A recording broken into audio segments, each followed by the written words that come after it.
Today's show is brought to you by Vasion. You know print is one of the biggest drains on IT resources, but did you know there's an easy solution? Just eliminate print servers. They're resource intensive and likely the bane of your IT team's existence. Vasion Print, formerly known as Printer Logic, lets you simplify infrastructure and maximize resources by replacing print servers with direct IP serverless print. Reduce attack surfaces and secure your environment while still enjoying cloud-native flexibility that easily supports a hybrid workforce. Less complexity, less headaches, and less time wasted. And with built-in AI and automations, it's a solution that just works. See for yourself by scheduling a demo at vasion.com. That's VASION.com. Cloudcast Media presents from the massive studios in Raleigh, North Carolina. This is the Cloudcast with Aaron Delp and Brian Gracely, bringing you the best of cloud computing from around the world. Hello, everyone, and welcome back to the Cloudcast. Quick introduction. This is Aaron.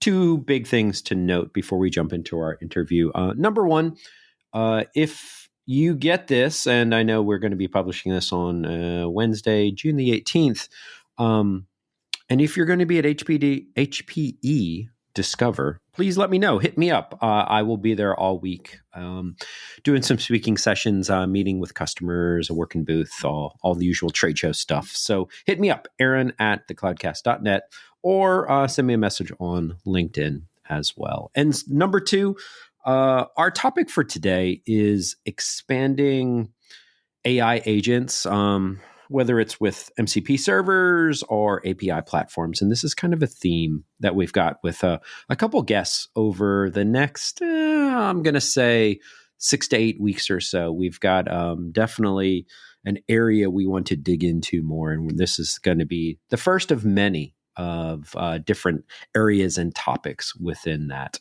So with that, we're going to jump right into our interview right after this short break. We have Simon Yu, co-founder and COO at Speakeasy. And again, we're going to be talking about MCP servers and API platforms.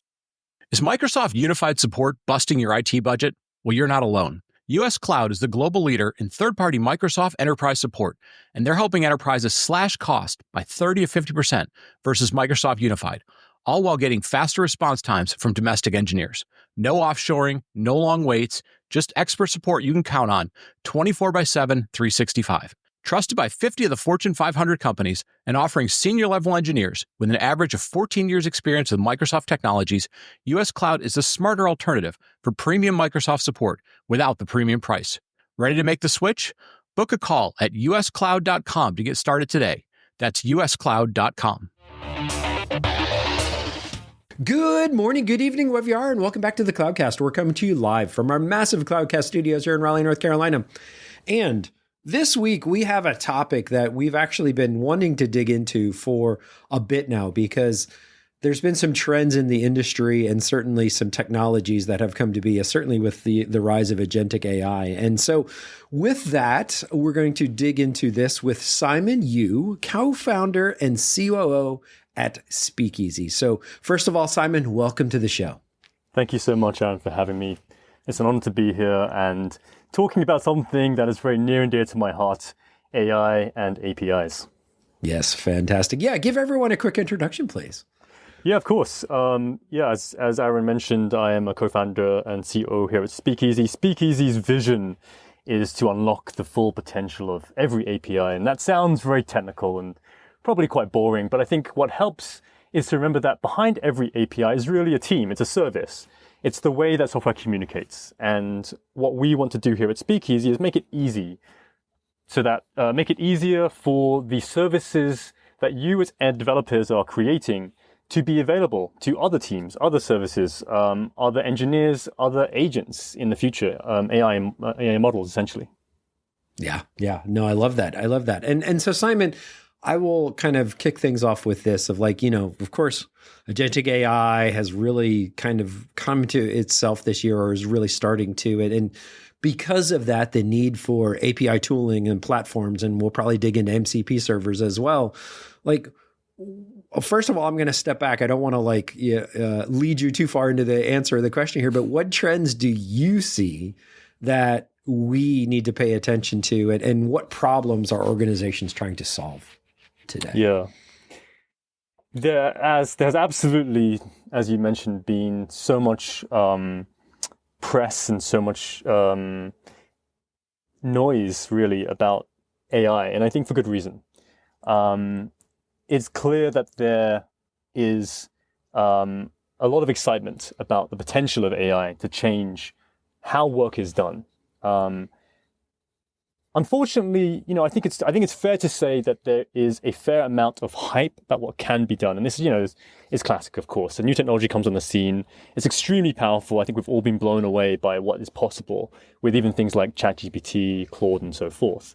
There's a lot of hype, but there is also no smoke without fire, right? And so there is certainly a lot that can be done with AI, and I think we are going through a period of very intense and rapid development, whereby every single day, new companies, new paradigms, new discoveries are being made about what AI is good at, what it's bad at, how to manage the downsides, and so forth. And so one of the trends I think we're trying to see is like organizations are before our very eyes figuring out how to use AI and how to use agents in a way that is effective. I think it's actually a fascinating time to be on the forefront of that and just seeing call by call how companies are figuring that out. But it is certainly true that I think, there is so much active development happening within companies on how to do that. Yeah, I love that. And so let me ask you this then, Simon, because I want to touch on MCP servers first, and mainly just because there's been so much interest in such a short amount of time, but also too, I want to kind of propose something to you. Somebody I was talking to the other day in the industry just kind of said, well, look, at the end of the day, an MCP server is nothing but an API gateway. And I was like, well, so first of all, at the kind of highest level, what's your thoughts on that? And like, why do MCP servers exist and why did they take off? Yeah, wow, that is such an interesting, like a very simple statement that has so many different levels to it, huh? Let's talk about MCP servers and why MCP is an important thing first. Like, what is the rationale? Why do they exist? And then we can talk about like MCP simply an API gateway.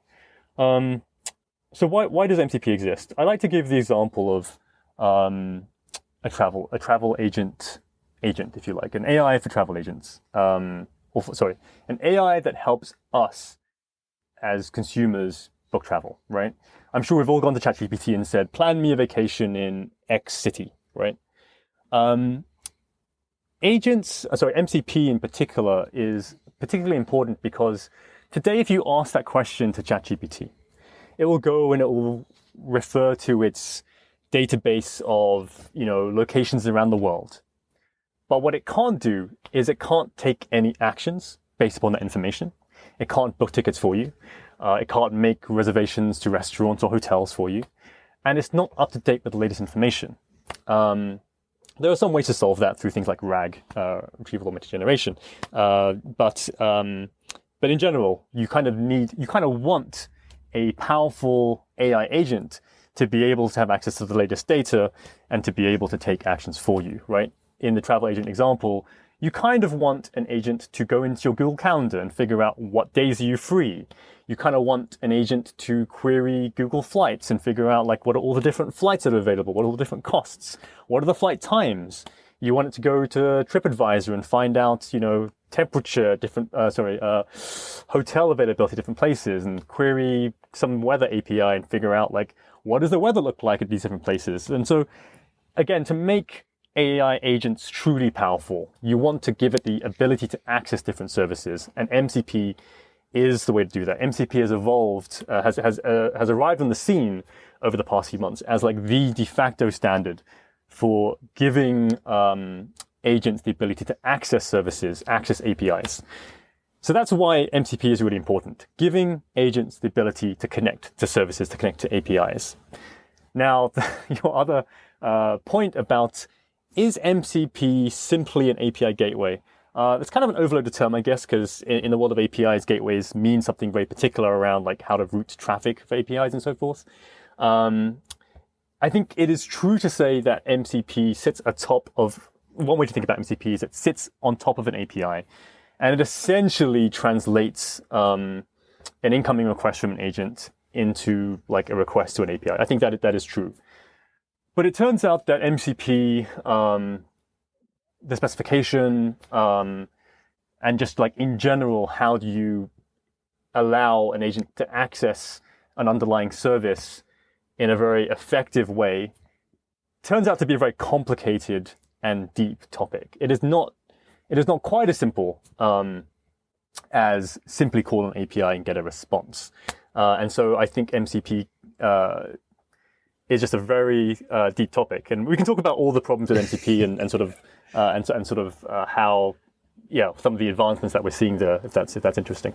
Yeah, well, and I'll kind of maybe take it in a different direction as well, because I'm also like trying to compare APIs versus MCP and kind of some of the differences in use cases around them. But let's kind of dig into it maybe this way as well. So, I look at like, oh gosh, so as of when we recorded this, Microsoft Build and Google I/O were recent events, and they had their big keynotes, and it was all about Agentic Web and it just kind of got me thinking around this, like, do we as like developers and architects out here, do we need to prepare for an internet where it's just AI agents talking to each other? Because at the end of the day, like we had kind of the humans and the GUIs and the web front ends, as phase one, if you will. And then we saw the rise of APIs, and depending on, what reports you see, there's more API traffic than anything else these days. And so is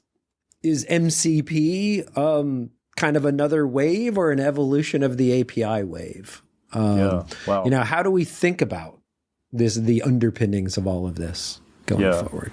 There is certainly a wave coming that's already here, and I think will only get stronger and stronger over time around agents and how do you, as we said, provide them with access to services for all the reasons we just discussed. On agent to agent in particular, and whether or not we should prepare ourselves for agents, we need to prepare ourselves for agents talking to each other. I personally would love to hear from any of the sort of cloud architects and engineers in the audience. Please do hit me up with your opinions. My personal opinion, and I think this position of us here at Speakeasy, is that the first problem to solve, the fundamental problem to solve, is the one we just discussed, which is how do you enable agents to access APIs through MCP? And as I mentioned, that's a very deep topic. It is not simply generate an MCP server and the job is done. There are a lot of problems to solve with that. Once we as an industry can solve that, and I think there's years of development still to go around how to do that, then I think certainly enabling agents to talk to other agents and accomplish workflows is probably the next step. But even in that world, you could imagine building an MCP server for every agent that is available in your internal sort of code base, in your internal infrastructure stack. And then agent to agent simply becomes an agent calling another MCP server, right? Today, an agent might call an MCP server that sits on top of Stripe, or an MCP server that sits on top of some internal service that you built. Tomorrow, it could be an agent calling an MCP server that sits in front of another agent that does a particular workflow, right? And so, I think long term that could be something. But first and foremost, I think we do need to solve the problems, some of the challenges and some of the unknowns that exist with MCP today. Yeah. And maybe kind of a follow-on to that as well when it comes to kind of thinking like, okay, if I look at some of the API tools and some of the services I've seen over the years, there's this idea of, okay, APIs and API tooling, and maybe it can go auto-generate, documentation for the API, or maybe it can, build the SDKs for it, right? And so like, how do things like AI APIs, especially with OpenAI, kind of at least on the front end, kind of becoming the de facto standard here. How does that play into all of this, and like, does this abstraction of the AI API change this process in any way? Yeah. So I sort of interpret your question as sort of meaning, I think there is one view, which is that with AI, AI is going to like be able to build all of these tooling pieces to be able to integrate with APIs and do that by itself in such a way that like SDKs and maybe even MCP becomes in some way like obviated or something like that.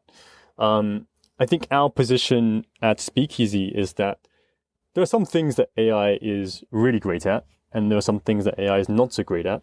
And the key is to recognize which things are which. And in particular, I think that AI is not so great at producing, highly performant, highly deterministic code, which it turns out, an MCP server, an SDK, needs to be, right? And I think that our position, therefore, at Speakeasy is that we will generate the SDKs, the MCP servers that enable human developers to access your API, that will enable agents to access your API. And then that frees up the agent, basically, and the developers who build agents to focus on sort of the business logic behind the agent, like what is it doing, and so forth. Maybe this is a good segue to talk about like why MCP is sort of like such a difficult thing to build, and why maybe it needs to be built deterministically and not just sort of left in the hands of an AI to sort of ephemerally or ad hoc sort of create. I don't think that generating an MCP server or creating an agentic workflow is as simple as simply dropping an agent into a workflow and expecting it to like magically discover all the APIs that are out there and figure out how to connect to those APIs. You kind of need some kind of standard, which MCP is, to be able to enable that. But even once you have that standard, even once you have MCP servers for a given API, which again I think is difficult. It's difficult to rely on an AI to create those itself. You still need to solve a lot of topics around how the agent connects to the API. Things like governance, things like logging, things like security, things like, do you understand the unintended side effects of allowing an agent to access, all of your internal APIs and potentially take very destructive actions internally? These are questions that I don't think organizations have yet. Frankly, I think organizations are struggling and facing these issues, and we're helping them discover the answer to these questions as we go. Let's give a typical example, actually. Let's give an example of a customer service workflow, right? Let's just say you want to build a workflow, an agentic workflow, where an agent can respond to a refund request on behalf of a customer. Now, that agent's going to need to access an MCP server that ultimately looks up the customer information, access another MCP server that checks the customer's order history, another MCP server that understands the eligibility for a refund, process that refund, sends confirmations. Those are all very different API calls across very different systems, and each of the systems will have their own error patterns, authentication, and so forth. So how do you give agents knowledge of all those things? How do you have confidence that they will all work correctly? And how do you trust that it will do what you expect it to do? How do you create auditability into that system? Like, these are some of the problems that I think we're sort of helping companies to sort of address. Yeah. And Simon, let me maybe add that even a little bit more, because I agree with you. I definitely am seeing a little bit of hesitation when it comes to that. There's a difference between I'll use the term like the Gen AI of like, hey, I'm just going to ask it some questions and it's going to generate something, but it's pretty harmless. When when you move to agentic, it's like, oh my gosh, wait a second, I'm going to let it actually do stuff. No, I don't know. I don't know if I'm nearly as comfortable with something like that. And then if I take it even a step further of okay, yeah, now I'm agentic AI that is nothing but APIs.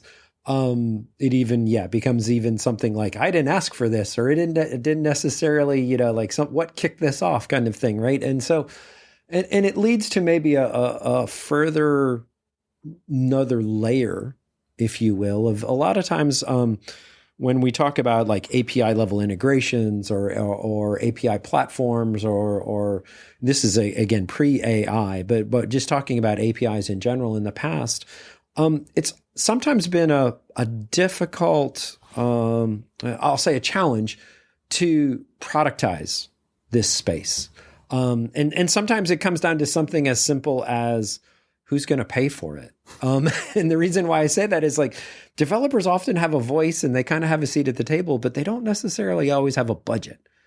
And so what has been kind of your experience here in talking to customers of you have this need around, especially around agentic APIs, but also too maybe this challenge of like, because it's APIs, it's not necessarily seen as maybe a high priority for some organizations. Yeah, that is such an insightful question. I think it's absolutely true. I think that I'll say that there's probably a bit of a bifurcation here.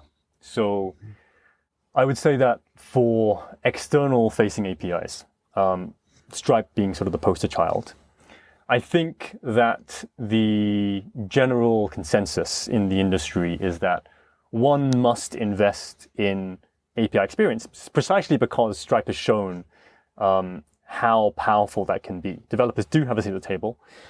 Developers have more power than ever, and I think that will only increase in terms of like what gets bought. Stripe was not the first payment processor by a long shot, but it has been the most successful because it's appealed to developers. So I think there's a bifurcation whereby we are seeing that for external APIs, there is often an understanding that you must provide these great artifacts, documentation, SDKs, great API design, great API docs, in the future, MCP servers to enable agentic workflows. It is a harder discussion, I think, when you think about internal APIs.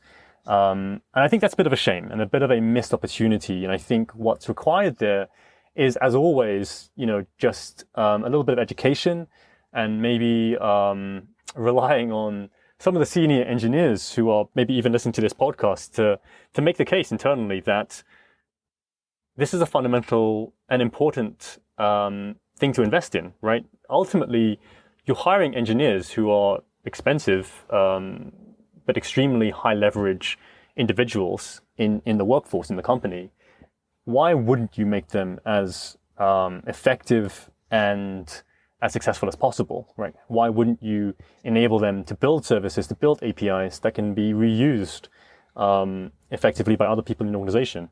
And I think, our customers tend to be, of course, those that recognize that that is an important thing to invest in. So I think we're certainly getting there, and I think over time, that hopefully will become more and more accepted wisdom.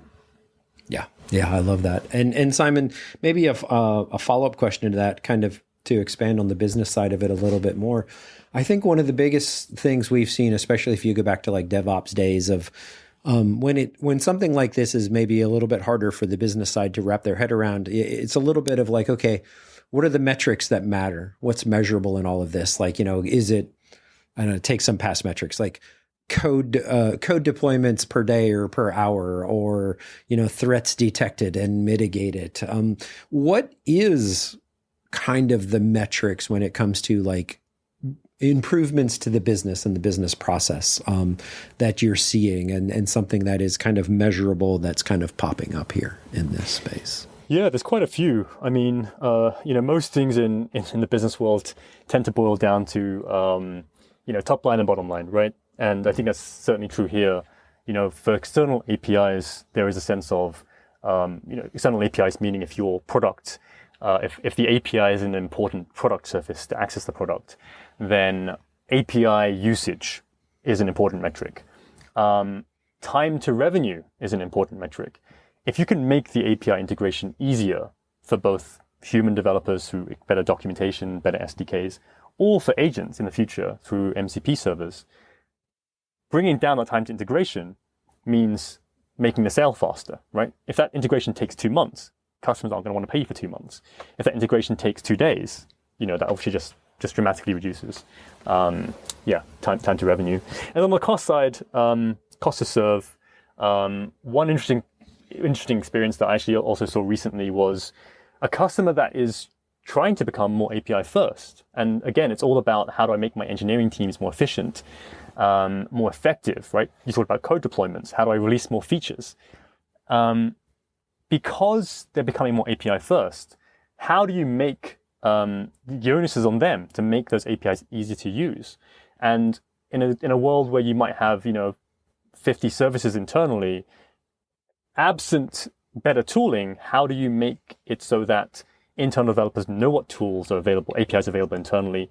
How do you make it easier for them to access those tools? The easier you can do that, the faster you can ship. So it becomes a velocity problem as well. And again, I think the more forward-thinking organizations that we see recognize that and are willing to invest behind it because they're already spending so much money on developers. So why wouldn't you, again, invest in those platforms to make them effective? Love it. Love it. That's perfect. So I think that's a great place for us to stop and kind of close out for today. So Simon, if anyone out there is kind of interested in learning more, wants to reach out to you or the company, what's the best way they can get started? Yeah, well, firstly, please do visit our website, speakeasy.com, to find out more. And you can also just email me directly at simon@speakeasy.com. Fantastic. All right. Well, Simon, thank you very much for your time today. And everyone out there, thank you very much for listening this week. And of course, if you enjoyed the show, please tell a friend. If you can, wherever you get your podcasts, if you could leave a review as well, that would certainly be helpful. And as always, we're looking for feedback. show@thecloudcast.net. So thank you, everyone, for listening this week. And we will talk to everyone next week. Thank you for listening to The Cloudcast. Please visit thecloudcast.net to find more shows, show notes, videos, and everything social media.